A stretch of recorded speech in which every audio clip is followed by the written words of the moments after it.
மாண்புமிகு பேரவைத் தலைவர் அவர்களே, மாண்புமிகு தமிழ்நாடு முதல்வர் அவர்களே, அறநிலைத்துறையை பொறுத்த வரைக்கும் கோவில்களின் வருமானம் கோவில்களில் வரக்கூடிய பக்தர்களுக்காக செலவிடப்படும் என்பதை நம்முடைய ஆளுநர் உரையில் இடம்பெற்றதுதான் அதனுடைய சாராம்சம். இன்னொன்று, சமீபத்தில் வெளியிடப்பட்ட திருமண மண்டபங்கள் மற்றும் வணிக வளாகங்கள், அந்த பணிகள் துவங்கப்படாத பணிகள் நிறுத்தப்பட்டது என்பது, இந்த பணிகளை பொறுத்த வரைக்கும் நாம் ஆராய்ந்த வரைக்கும் அந்த கோவில்களில் பொதுமக்களுக்கு தேவையான அடிப்படை வசதிகள், பொதுமக்களுக்கு தேவையான தங்குமிட வசதிகள், பொதுமக்கள் பக்தர்கள் வரப்போது அவர்களுக்கு தேவையான அடிப்படையிலான கழிப்பறை வசதிகள் போன்ற இந்த வசதிகளை மேம்படுத்துவதை காட்டிலும் இவர்கள் கமர்ஷியலாக கோவில்களுக்கு திருமண மண்டபங்கள் கட்டுவதிலும் வணிக வளாகங்கள் கட்டுவதிலும் அதன் மூலமாக வருவாய் ஈட்டுவதை மட்டுமே குறிக்கோளாக வைத்துக் கொண்டு இந்த திட்டங்களை துவங்கியதன் காரணமாக மேலும் அதன் மீது பல்வேறு நீதிமன்ற வழக்குகள், ஸ்டே ஆர்டர்ஸ் இருப்பதனால நாம் அதையெல்லாம் ரத்து செய்து அறிவிச்சிருந்தோம்.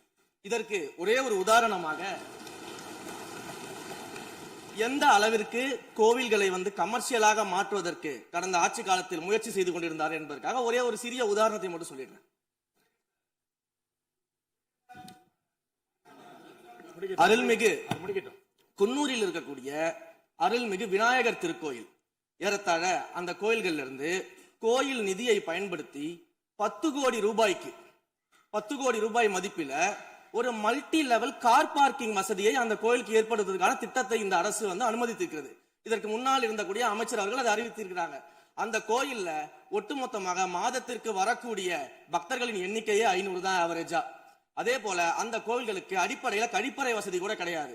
இது மட்டும் இல்ல, குன்னூர் மற்றும் உதகையை சுற்றி இருக்கக்கூடிய அனைத்து பகுதிகளிலும் இருக்கக்கூடிய 50 கோவில்கள்ல பேசிக்கா இருக்கக்கூடிய டாய்லெட் ஃபெசிலிட்டிஸ் கூட அங்க இருக்கக்கூடிய கோயில்களுக்கு கிடையாது. அப்படிப்பட்ட இடங்கள்ல கோயில் நிதியை பயன்படுத்தி எதற்காக மல்டி லெவல் கார் பார்க்கிங் தேவைப்படுது? அப்ப இது கமர்ஷியல் திட்டங்கள் இல்லையா? கோவில் நிதியை இப்படி கமர்ஷியலாக பயன்படுத்துவதற்கு எதிராக தான் நாம இந்த திட்டங்களை எல்லாமே தடுத்து, இந்த திட்டங்கள் தேவையில்லை, அதற்கு பதிலாக நம்முடைய அரசாணையிலே வெளியிட்டிருக்கிறோம். மிக தெளிவாக கடைசி வரியை படித்து பார்த்தால் எல்லாருக்கும் தெரியும்.